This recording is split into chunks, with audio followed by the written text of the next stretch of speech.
everyone! Narito na naman tayo sa mga simpleng luto ni Maria. Ngayon ay magluluto tayo ng tortang giniling. Narito ang mga sangkap. Olive oil for cooking or any oil. 1/2 kilo giniling na baboy. 4 na butil na bawang. 1 sibuyas, 1 teaspoon salt, 1/2 teaspoon pepper, 1 kamatis, 5 itlog, 3/4 cups harina. Uumpisahan na natin ang pagluluto ng tortang giniling. Lalagyan na natin ang ating ng mantika, ang ating pinainit na kawali.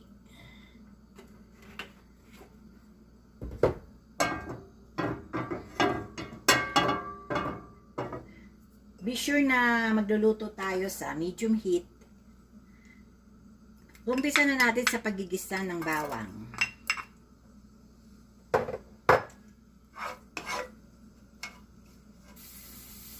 Be sure na ganito na ang kulay ng bawang.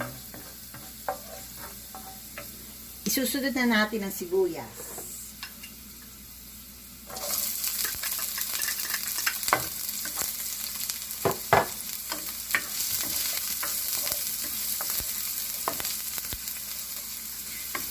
Kailangan maging matyaga lang tayo sa paghahalo. Tandaan nyo, pag nagigisa tayo, kailangan lahat ng ating sangkap ay lutong-luto upang lumabas ang sarap ng ating mga niluluto.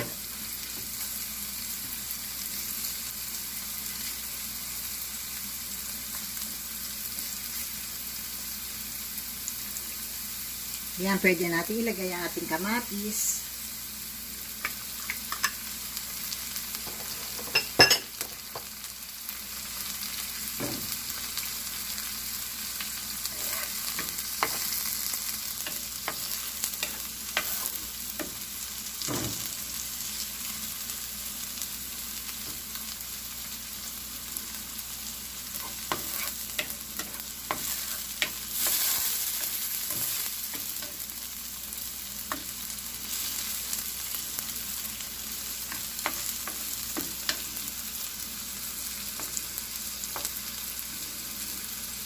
Pwede natin ilagay ang ating giniling.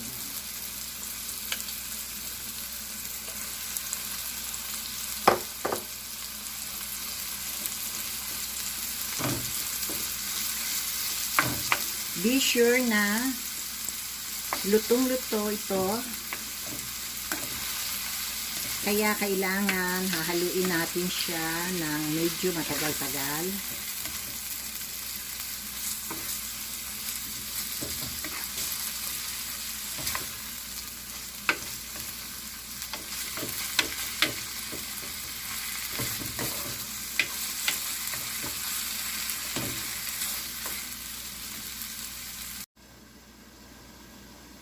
Titingnan natin ang ating sinasangkot siyang giniling.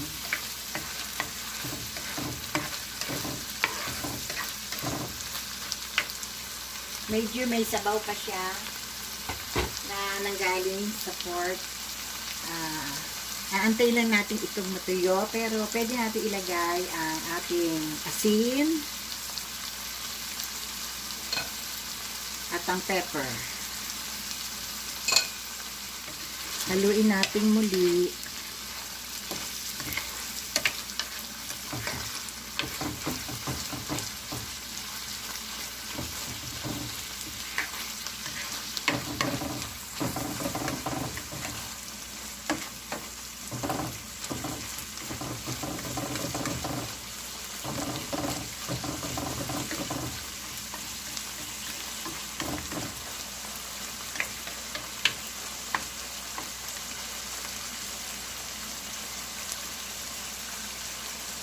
At hayaan lang natin siyang matuyo.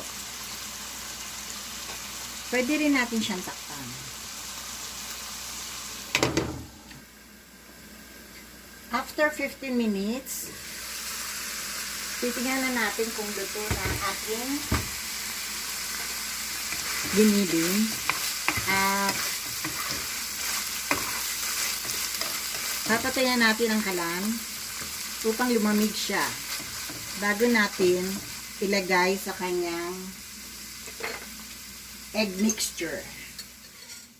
Ngayon ay ihahanda na natin ang pambuo sa tortang giniling. Ito ang mga itlog, atin na siyang i-scramble.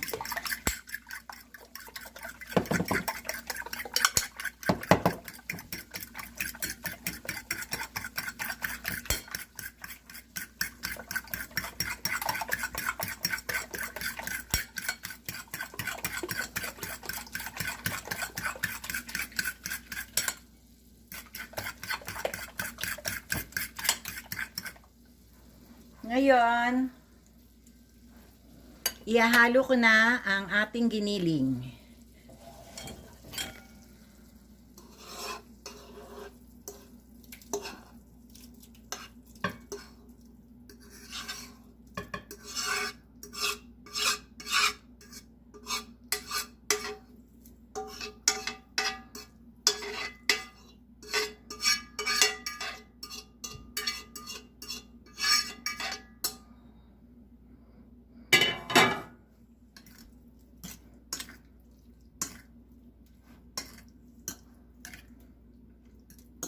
Ilalagay ko na rin ang harina.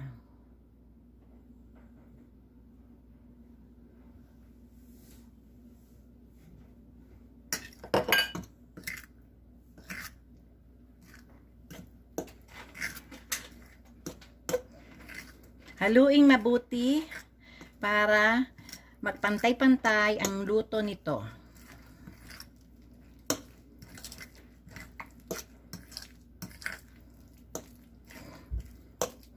Ang harina ang nagbibigay sa kanya ng firm upang hindi kayo mahirapan magprito. Kaya kailangan haluin itong maigi.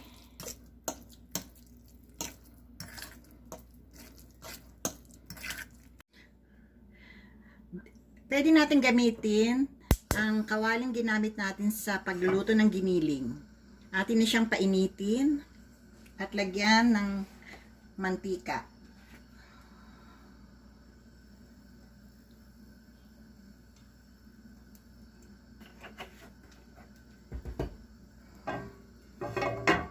Antayin lang natin kaunti na uminit ito.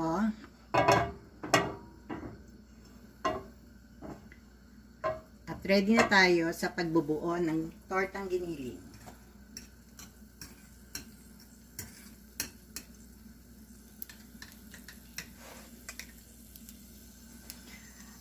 Itong mixture na to, gagawin ko itong dalawang tortang giniling na bilog upang hindi kayo mahirapan.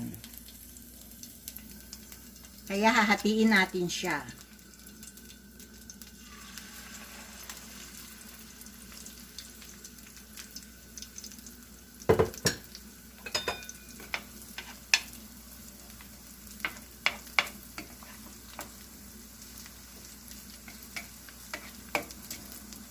Atin lang bibilugin at papantayin ang kanyang palaman.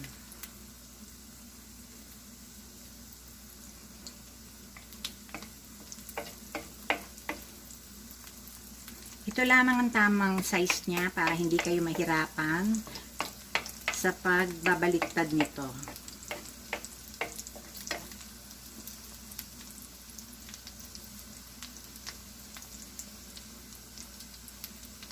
Aantay natin pumula.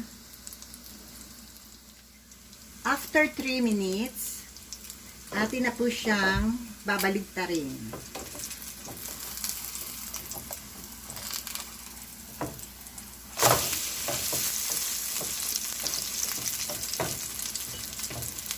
Ayan, nakita nyo? Ang sarap ng kulay.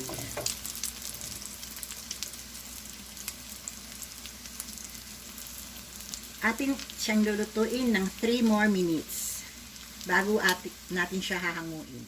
After 3 minutes ng kabilang side ay luto na ito at pwede na nating hanguin.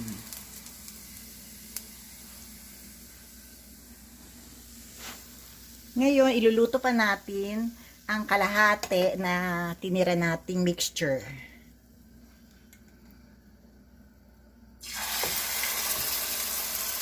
Tingnan nyo, 2 buo siya lumabas.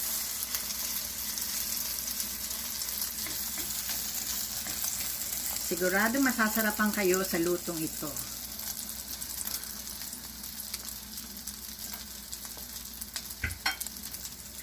Three minutes again. At bilingin natin after 3 minutes. Ito na ang pangalawang tortang giniling. Akin na siyang hahanguin after 3 minutes. 3 minutes kabilang side.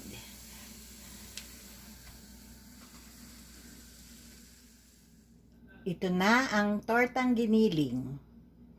Sana ay nagustuhan nyo ang lutong ito. At sa susunod ko pang mga iluluto, kaya mag-subscribe lang kayo. Thank you and bye-bye!